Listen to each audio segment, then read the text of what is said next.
All right, so we have kind of used that word congruent a little bit here and there.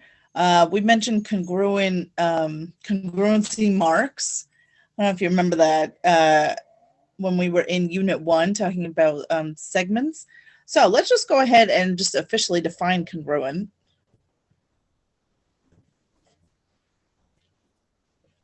So congruent, when we are referring to using that word in geometry, we mean that it is two figures that have the same shape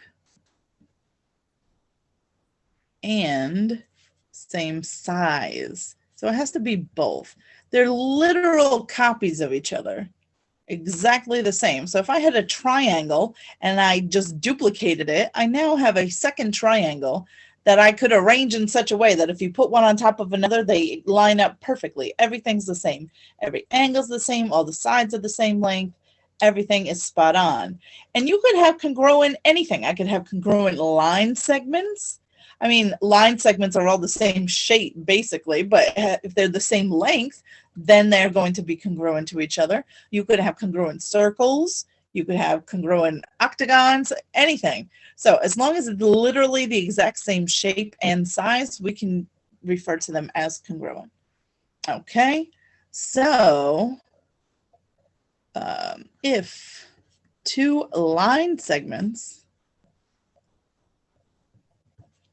have the same measure,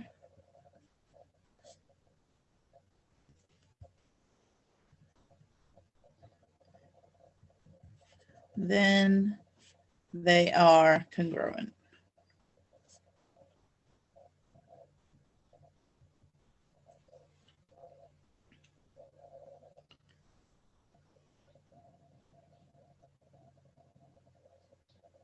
Congruent also has a symbol, so you don't have to write the entire word. The symbol, I'll draw it over here. It is, does anybody know before I show you? Anybody know the symbol for congruent? You've probably seen it before. No, that's okay. It's basically just an equal sign with a squiggle over it. So that's our symbol. That means congruent.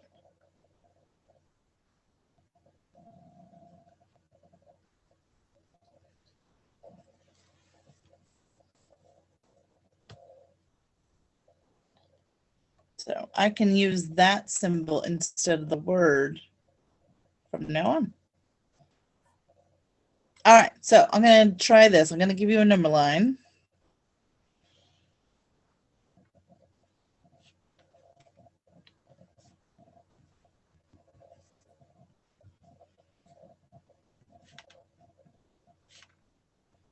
And I'm going to give you some points on this number line.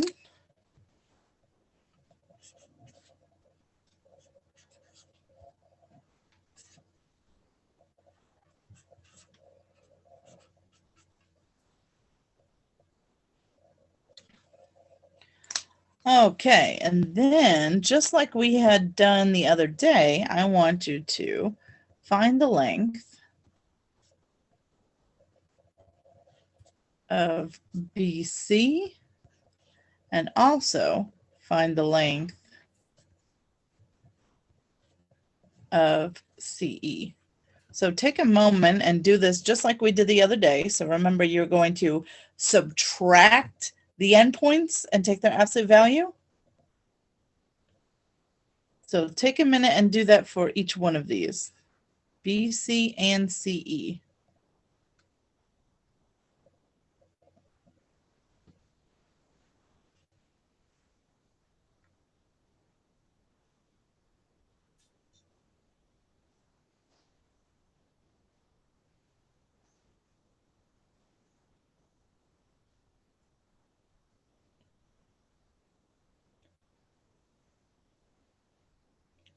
Okay, what is the length of BC? I think I'm just going to call on you guys today. Let me grab here are your popsicle sticks. All right, let's see who's with me. All right, what would the length of BC be? Oh, Evan.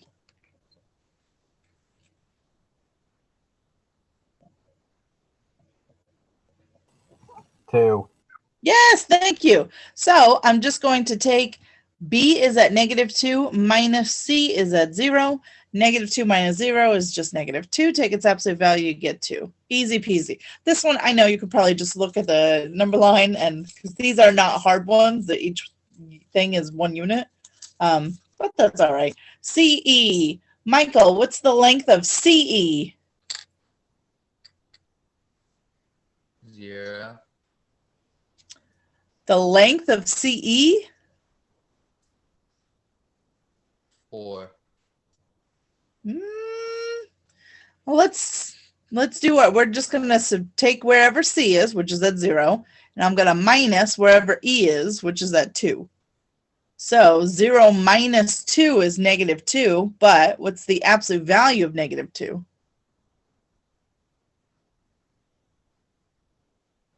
2. Yes, 2. So the length of BC is 2 and the length of CE is 2. Since these two segments have the same length, I can now say that they are congruent. Okay, so that's exactly what I'm going to do.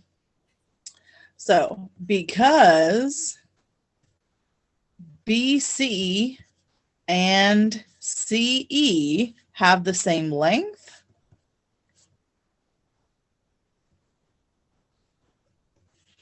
we can say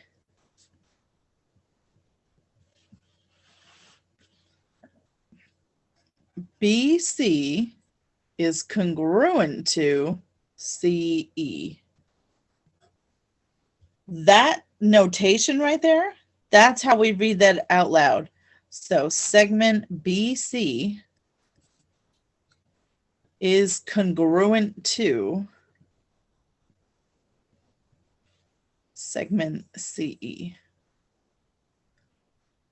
That's what you're actually, this notation means that.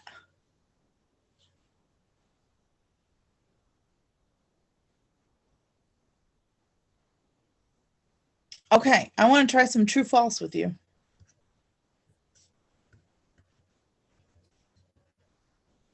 I'm going to give you a few. And you know what? I think I'm going to redraw my number line down here just so we can see it all in one spot. I'm using the same number line, but I don't want to have to move the paper 17 times. So let's just, it'll only take me a second.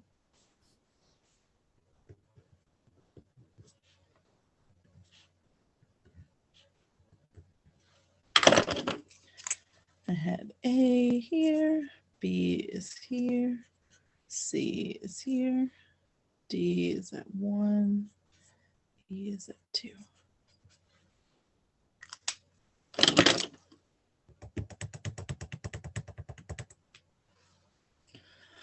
Okay, so a little bit of true false. I'm going to give you 4 of them to try. Make sure that you are ready to answer me, because I will be calling on you at random.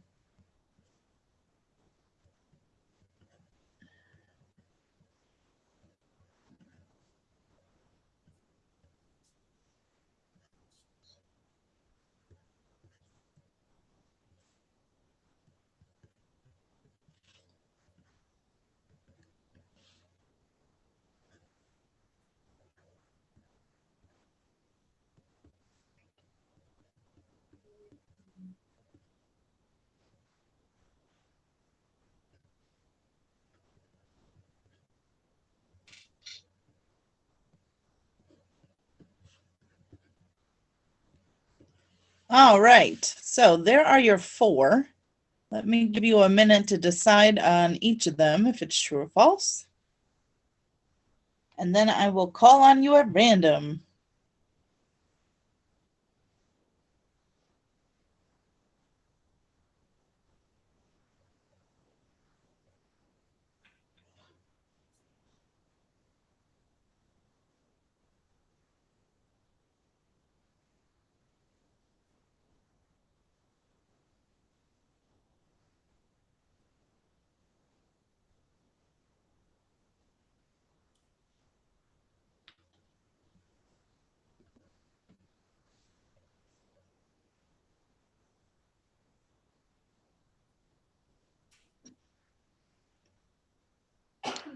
you a few more seconds.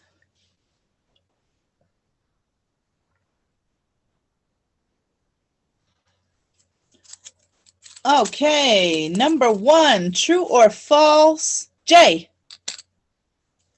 I thought true. You are correct. They are both 1 unit long, right? AB, 1 unit, DE, 1 unit. So since they are both 1 and 1, then yes, they are absolutely congruent, true. All right, number 2. Down here is AC congruent to CE.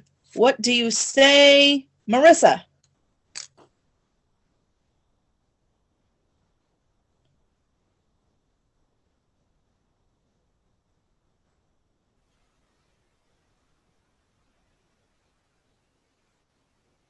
True, I guess. Let's see. AC is going to be, oh, here comes Lily, hang on. Let me admit. All right, so AC is going to be 3 units long, right? I'm going from -3 to 0. So if I subtract those two, I get -3, take their absolute value, it's 3.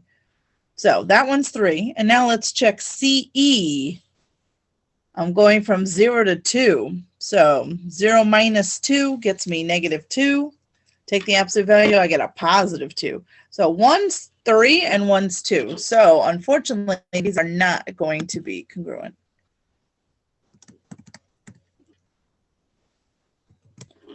Okay, so this one's actually going to be false. All right, let's try the third one. Is BD congruent to AC? A little trickier. They're not here, so they can't answer me. But Zoe can. Zoe, number 3, is BD congruent to AC? It's false. Oh, are you sure? Yeah. I'm not as sure. Let's look. BD. So if I do -2 minus 1, that's -3, right? Take its absolute value, I get 3. So this one's 3 units long. And then AC, -3 minus 0 is -3. Take the absolute value, I get 3. Yeah. Yeah, so this one ends up being true. They are both 3 units long. Yep. Okay, and then the last one, number 4, is AD congruent to BE? Lily, what do you say on number 4?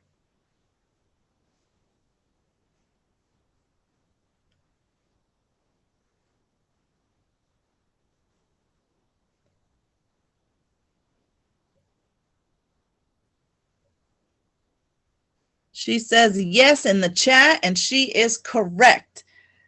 AD is congruent to BE. So let's see how. AD, so -3 minus 1, that's -4. Take the absolute value, I get 4 for this one. So the length of AD is 4. And then let's try BE. Be careful. -2 minus 2 is -4. Take the absolute value, I do get 4 again. So each of these is 4 units long. So that is true. Yes. All right. I got to turn the page, so I hope you got everything you needed from this page.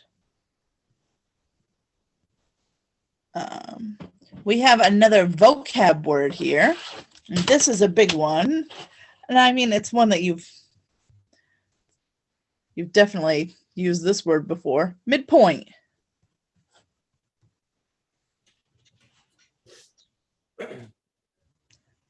We recently passed the midpoint of the school year, right? When we switched semesters, that was the midpoint. So midpoint, when we were talking about it in geometry, midpoint of a segment divides the segment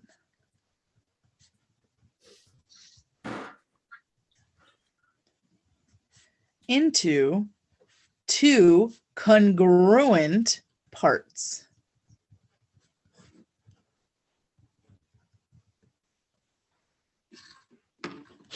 Oops, sorry. So if I have a line segment, and let's just say I know that this line segment right now is 10 units long, okay?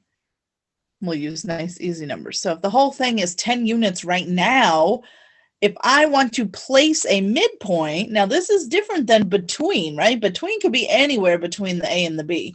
If I want a midpoint, though, it's got to exactly cut this 10 unit long segment into 2 congruent parts. So the only way to do that would be to be right in the middle.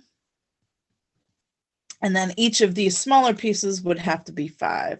So you're now 5 units, you're now 5 units. So what I can say is point C is my midpoint. C is going to be the midpoint of AB because those 2 smaller pieces are equal to each other. So C is the midpoint of AB because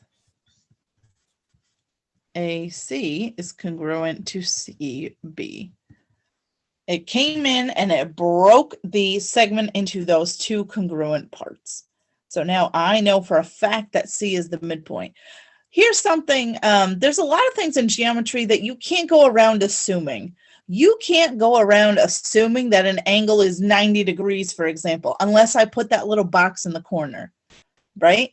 So you can't just assume that. Similarly, you cannot just assume that. So let me draw you another one. If I had X and I put Y right there and I put Z right there, you have no idea right now if Y is the midpoint or not. You have no idea. It looks like it could be, but we don't go off of looks. Just like with an angle, maybe it's 90 degrees, but maybe it's 89. You can't tell just by looking at it, right? When it's so close.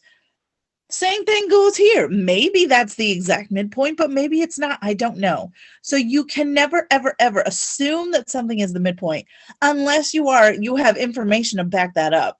So here I have information to back this up. I know for a fact that C is a midpoint because I have that these 2 are congruent segments. I don't have any such thing here. So if I want to give you some of that information, I have a few different ways that I could do it. We have already talked about congruence marks, so that's what you're going to see most common. So if I want you to know that X, Y, and YZ are congruent to each other, I'll probably just put those congruence slashes, those congruence marks. Now I know Y has to be the midpoint because it has broken the entire segment into 2 congruent smaller parts. Does that make sense? So don't go around assuming midpoints. They either need to say it in words. They might come out and say, hey, Y is the midpoint of this segment. Then you know. Or they might mark it on the diagram. But if there's no marks and there's no description, you don't know that that's true. Okay, let's try one with a little bit of algebra here. Let's try this.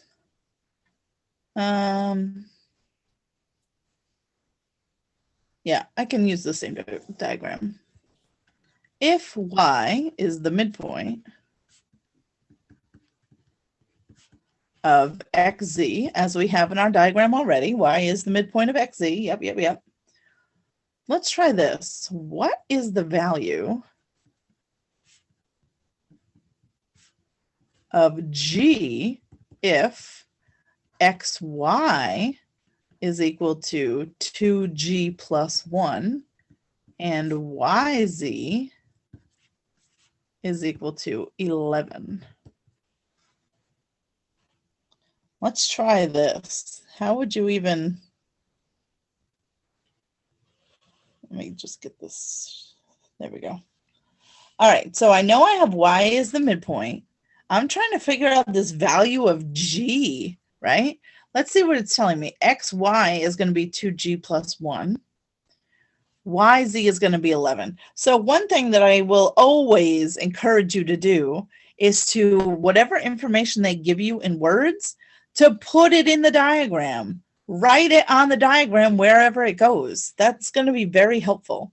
So let's see. XY is 2G plus 1. So this piece right here is 2G plus 1. Okay, got it. No problem. And then it also tells me that YZ is 11. Well, let me zoom in a bit. This is basically just an algebra problem, isn't it? Can someone give me an equation to solve for G? Someone unmute yourself and tell me. What equation could I use to solve for G?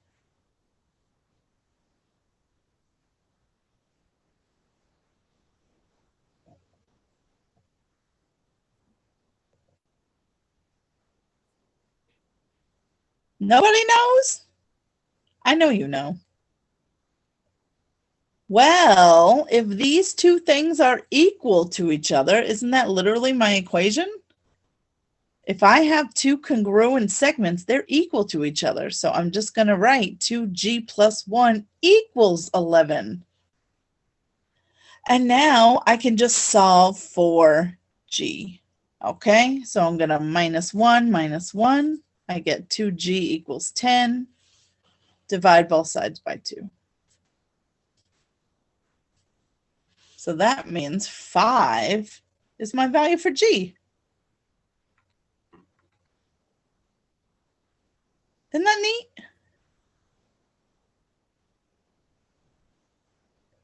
I agree. Okay. We have another vocab word, bisect. So where am I going to stick this one? I'm going to do this. Bisect. I'm going to zoom out a little bit.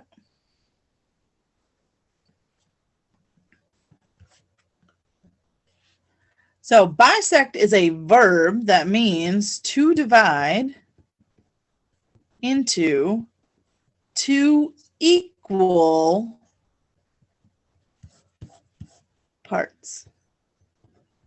The two parts must be equal. Okay, so you could say a midpoint bisects its segment because it does exactly this. It divides into two equal parts. So a midpoint bisects its segment. Oh, no apostrophe there, I guess.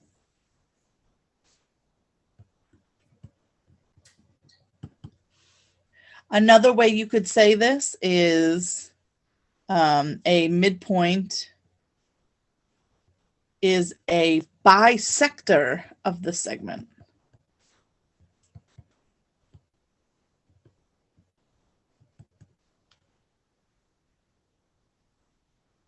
They mean the same thing. So just two different ways to kind of talk about it. So bisect, if you literally split it down the middle and cut it equally in half. Okay, that is bisect.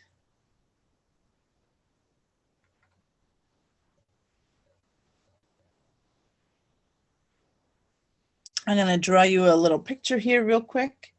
Yeah, let's do it like this. If I have segment AB here, right, and then I have a point C. Right now, I have no idea if C is the midpoint, right? Because nothing is marked. Nothing has said anything that C is a midpoint. I have no idea. But once I come in here and do this, mark these two pieces as congruent, now you know for a fact that C is the midpoint. So I can say C is a bisector of segment AB. Now, it's not only points that can bisect segments. You could also have lines that bisect segments. Watch this. I'll do one in blue. I could draw a line here. So here's line L that I just drew in blue. And line L is bisecting segment AB. It's splitting it into two equal parts. So point C is a bisector of segment AB. So is line L. Isn't that interesting? So we can say line L is a bisector of segment AB. I'll even add so is point C.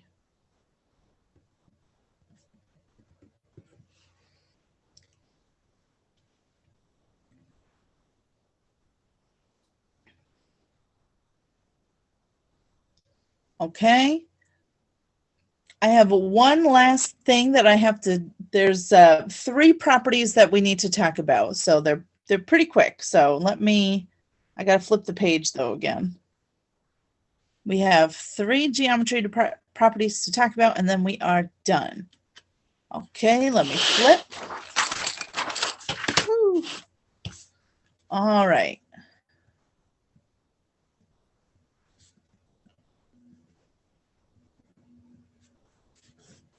All right, the first of the 3 that we are going to mention is probably the easiest one. It's reflexive.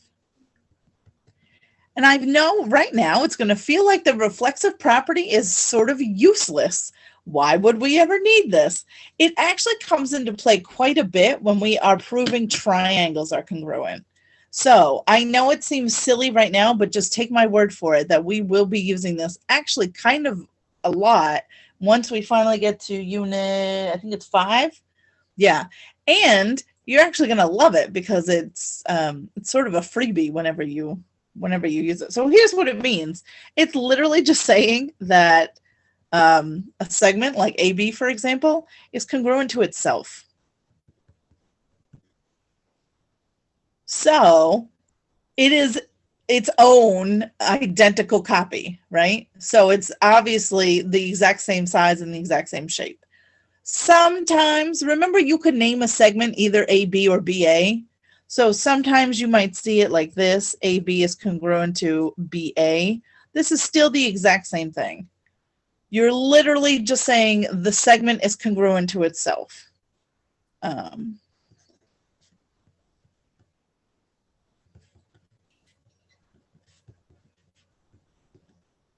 So again, I know it feels weird, like, yeah, duh, okay, why do we care? We are going to care quite a bit when we are talking about triangles, okay? And you will grow to love the reflexive property. Okay, the second one is called the symmetric property, and I have such a pretty picture to draw for you. You have these properties in algebra too, so you may remember this. We just usually do it with numbers instead of segments or whatever it is. So here's what the symmetric property says. If AB is congruent to CD, so let's say I have these 2 separate segments and they really are congruent to each other, then I can say it the other way. Oh, sorry. CD is congruent to AB. It's almost always written as a conditional. If something, then something, right? Those conditional statements, so symmetric property, you're almost always going to see it written as a conditional.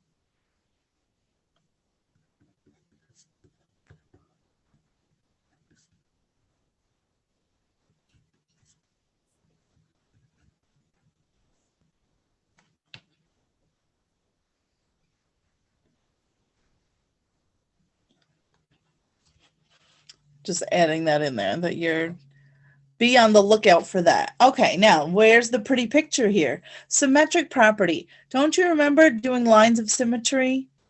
And you'd have like a heart and you draw the line of symmetry down the middle, or a star and you see where it's got that line of symmetry. And a lovely animal that has vertical symmetry is the butterfly. So this is what I like to do. I put the body of the butterfly around the word then, and then I give it its little head and antenna. Okay, right? Not the best artist, if I'm honest. And then you got your wings here. So you can kind of see, it's not exact, obviously, but hopefully you can see I have CD matching up with CD and then AB matching up with AB. So I don't know, if the butterfly helps you remember what the symmetric property is, great. There's my symmetric butterfly. So I'm looking for not just a conditional. If I see a conditional, it's not automatically symmetric, but at least symmetric is in the running. And I'm just looking for this matchup. Okay. And then the last one is the transitive property.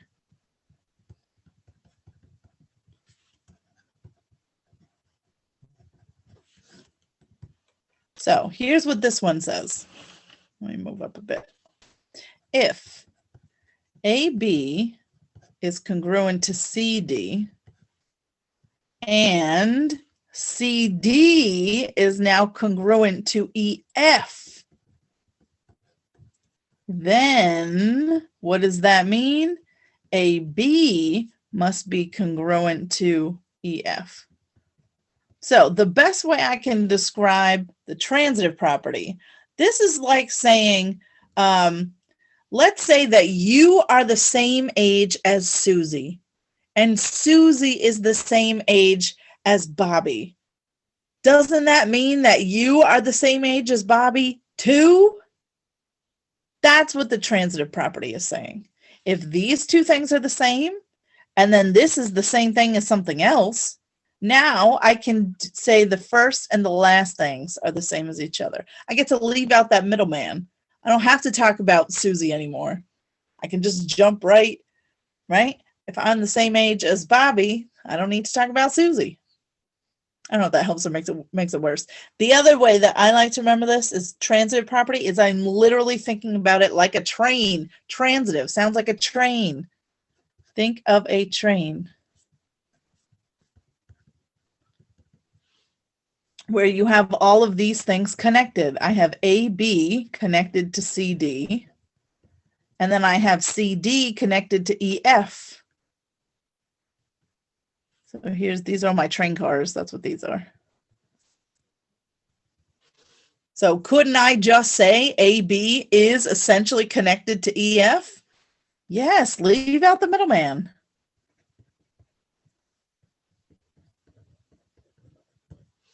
That's what the transitive property lets you do. I hope that makes sense. So let me show you what this is going to look like in your homework. Does anybody have any questions right now before I pull up that homework, and I'll do a few? So like usual, if you feel confident and you're good and you want to go start on the homework, you're welcome to do that. It's on Delta again today. Lots of deltas right now.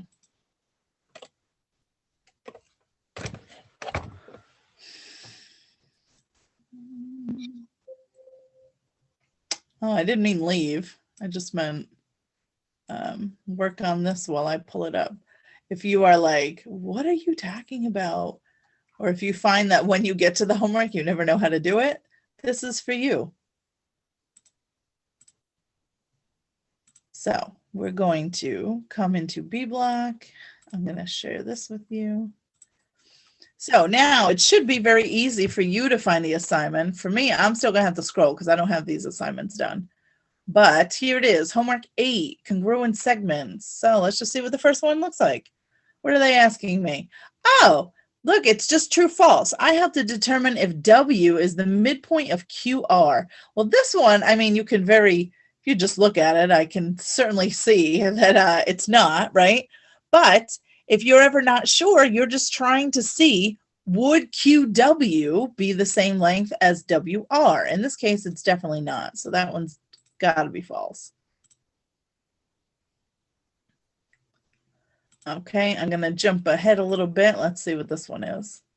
So another one, S is the midpoint of TV. So here, if I'm looking, I know it might be a little hard to, I don't know how to zoom in without. I can do it. I thought I had to stop sharing, but I don't. Look at this. Oh my goodness. So if I'm trying to figure out if S is the midpoint of TV, again, yeah, I can kind of see it here, but let's assume that you couldn't just tell by looking, right? You want to ask yourself, all right, well, whoops. If I'm checking if S is the midpoint of TV, that means that TS would have to be the exact same measure as SV. Okay, so just like we had practiced the other day, finding the lengths of those segments, you could do that. But I mean, here I can clearly see they're both 2. This one's 2 and this one's 2. So then, yeah, S has to be the midpoint. Yes. Okay, let's jump ahead. I don't know, I'll pick this one. Oh, all right. Then you're going to give you some, I'm going to give you some example and you tell me what property this is. So you only have three choices. Reflexive, you literally have to have AB is congruent to AB. You have to have something congruent to itself. That's not what I'm seeing here. I'm seeing